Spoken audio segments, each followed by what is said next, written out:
Democracy. Democracy is one of the most widely recognized forms of government, characterized by its emphasis on the participation of the people.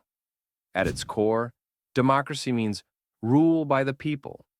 Citizens are given the power to make decisions either directly or indirectly by electing representatives. In a direct democracy, individuals vote on laws and policies themselves, which was the practice in ancient Athens.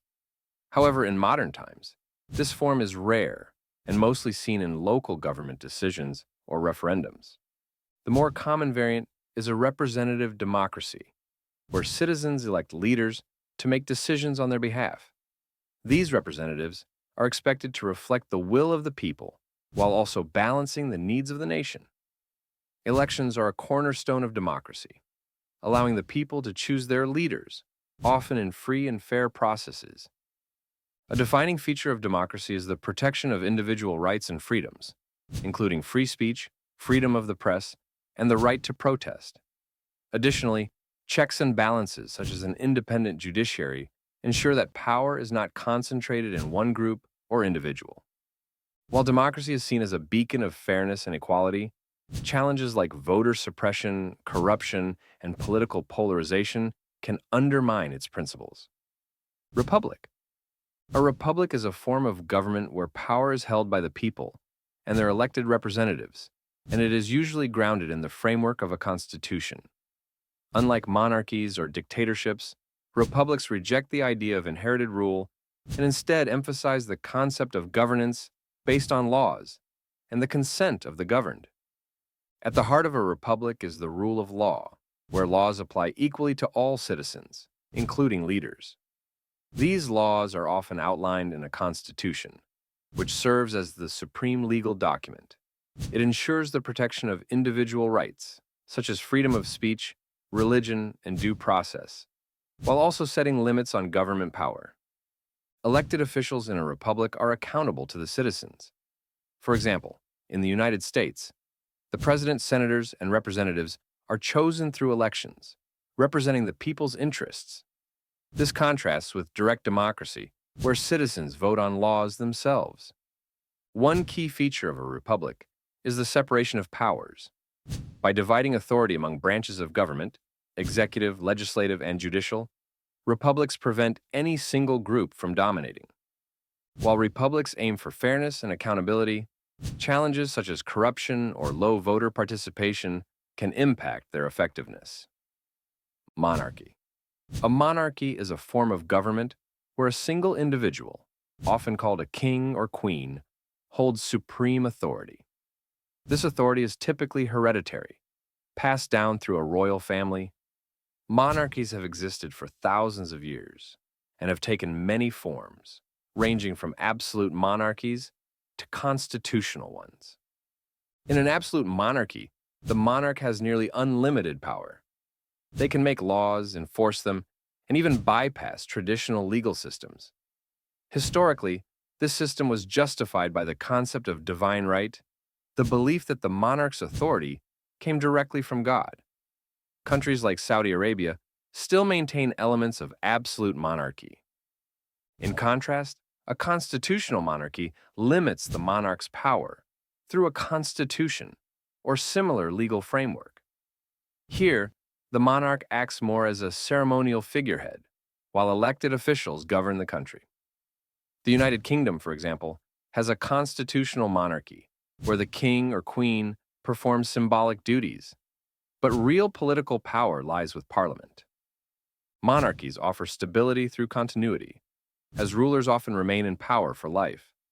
However, they can also face criticism for being undemocratic, especially in absolute forms, and for the privilege of hereditary rule, which excludes others from leadership opportunities. Constitutional monarchy.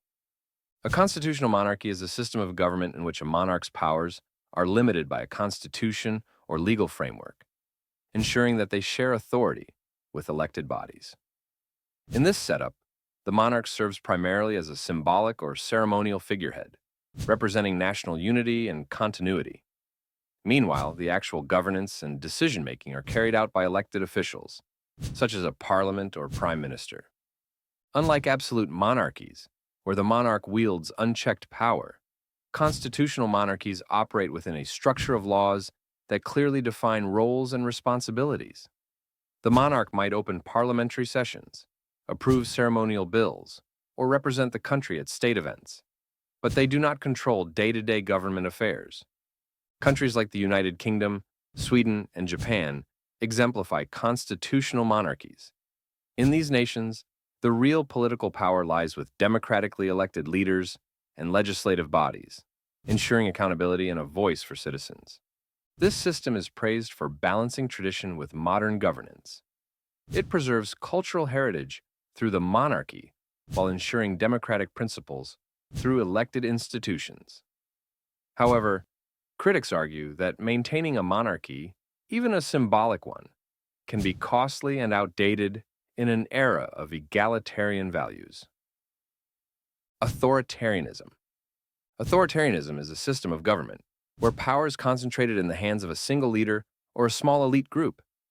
In this setup, political freedoms and individual rights are heavily restricted, and dissent is often suppressed.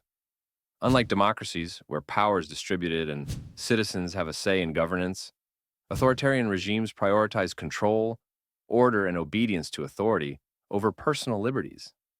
The ruling authority in such systems often maintains power through force, propaganda, censorship, and the suppression of political opposition. Elections, if they occur, are frequently manipulated to ensure the ruling party or leader remains in control.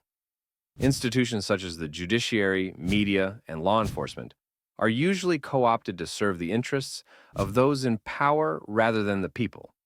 Examples of authoritarian systems include regimes led by dictators, military juntas, or single-party governments. Historical examples include Nazi Germany under Adolf Hitler or modern North Korea under the Kim dynasty. While proponents argue that authoritarianism can bring stability and efficiency, especially during crises, critics point out its tendency toward corruption, human rights abuses, and the stifling of innovation and progress.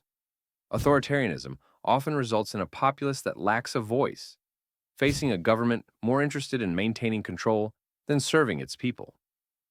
Totalitarianism. Totalitarianism is an extreme form of authoritarianism, where the state seeks to control nearly every aspect of public and private life. In these regimes, the government doesn't just dominate political structures, but also deeply influences cultural, economic, social, and even personal domains. The goal is to create a society where all thoughts and actions align with the ideology of the ruling party or leader. Key to totalitarianism is the use of propaganda, often disseminated through state-controlled media, education, and cultural institutions.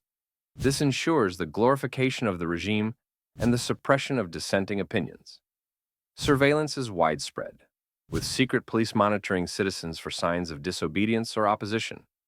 Basic freedoms like speech, press, and religion are non-existent or severely curtailed. Notable examples of totalitarian regimes include Joseph Stalin's Soviet Union, Adolf Hitler's Nazi Germany, and Kim Jong-un's North Korea. These governments maintain their grip through fear, propaganda, and the eradication of perceived threats, whether real or imagined. While proponents of such regimes claim they bring order and unity, the reality is often marked by widespread human rights abuses, lack of personal freedoms, and a society driven by fear rather than genuine loyalty or participation. Totalitarianism thrives on absolute power, often at the expense of humanity itself. Communism. Communism is a political and economic system where all property is owned collectively, meaning there are no private ownerships of resources, land, or businesses. Instead, everything is shared equally by the community, and the goal is to create a classless society where wealth and power are distributed according to each person's needs, rather than their ability to accumulate wealth.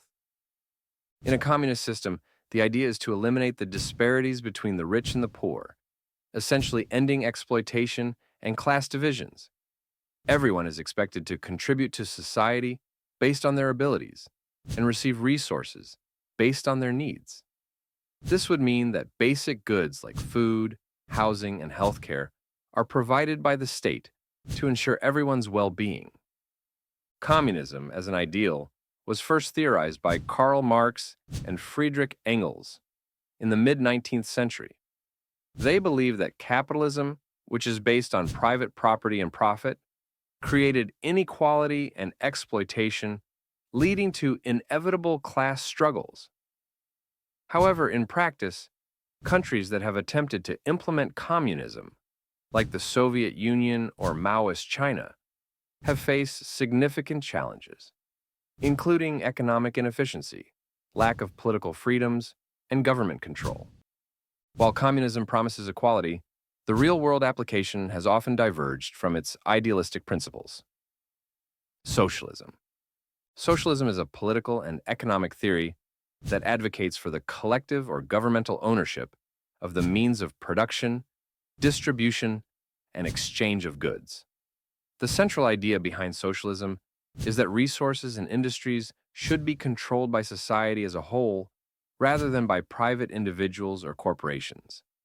This system aims to reduce inequality by ensuring that wealth is distributed more evenly and that everyone has access to basic necessities like healthcare, education, and housing. Under socialism, the government typically plays a significant role in managing industries, setting wages, and ensuring that resources are used to benefit the broader population rather than generating profits for a few.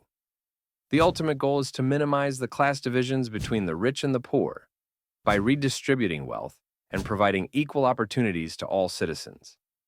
There are different forms of socialism, ranging from democratic socialism, which allows for political freedoms and democratic elections, to more authoritarian versions, where the government exerts greater control over the economy. While socialism promises greater social equality and public welfare, critics argue that it can lead to inefficiency, reduced incentives for innovation, and the potential for government overreach. Despite these debates, socialism has influenced many countries' policies, especially in areas like healthcare, education, and social welfare. Theocracy. A theocracy is a form of government in which religious leaders hold political power, or the government is based on religious laws and principles. In a theocratic system, religious authority and political authority are intertwined, and the laws of the state are often derived from religious texts or doctrines. This means that leaders are typically seen as divinely appointed, and their actions are believed to be guided by religious teachings or mandates. In a theocracy, the ruling body is usually composed of clergy or religious scholars, who interpret sacred texts and implement laws based on religious beliefs. This can include everything from moral codes to governance policies. Citizens in a theocracy are expected to follow these religious laws, with little separation between church and state. One of the most notable examples of a theocratic government is Iran, where the supreme leader is a religious figure who has significant influence over both political and religious matters. Historically, the Vatican was also a theocracy, with the Pope exercising both spiritual and temporal power over the Catholic Church and the city-state of Vatican City. Critics of theocracy argue that it can lead to religious intolerance, as it may not allow for the freedom of belief or the separation of church and state. However, supporters believe it ensures a morally guided, unified society. Anarchy. Anarchy is a state of society without a central government, where there is no formal system of laws or governance structures. It represents the absence of a controlling authority, and often, it's characterized by the belief that individuals should govern themselves without external interference. Anarchy challenges the conventional idea that a state or ruling body is necessary to maintain order and protect rights. Instead, it promotes self-governance and voluntary cooperation. While anarchy is often associated with chaos or lawlessness, anarchists argue that it can lead to a more just and equitable society. They believe that, without a centralized government or state apparatus, individuals and communities would naturally organize themselves through mutual aid and voluntary associations, solving problems collaboratively. Anarchists typically reject the idea of hierarchical structures and coercive authority, advocating for decentralized decision-making and non-authoritarian systems of governance. However, critics of anarchy often fear that without a central government, power could be seized by local warlords or violent factions, leading to instability. Historical examples of anarchy, such as the brief period of anarchism in Spain during the Spanish Civil War, show that while cooperation and mutual aid can flourish, sustaining order in a society without governance structures is challenging. Thank you for sticking through till the end. Let me know in the comments section which government form you think is best and why. If you enjoyed this video, consider leaving a like button, and if you're interested in more videos like this one, hit the subscribe and notification bell to always know when the new video is up. Like I always say, it's free and you can always change your mind.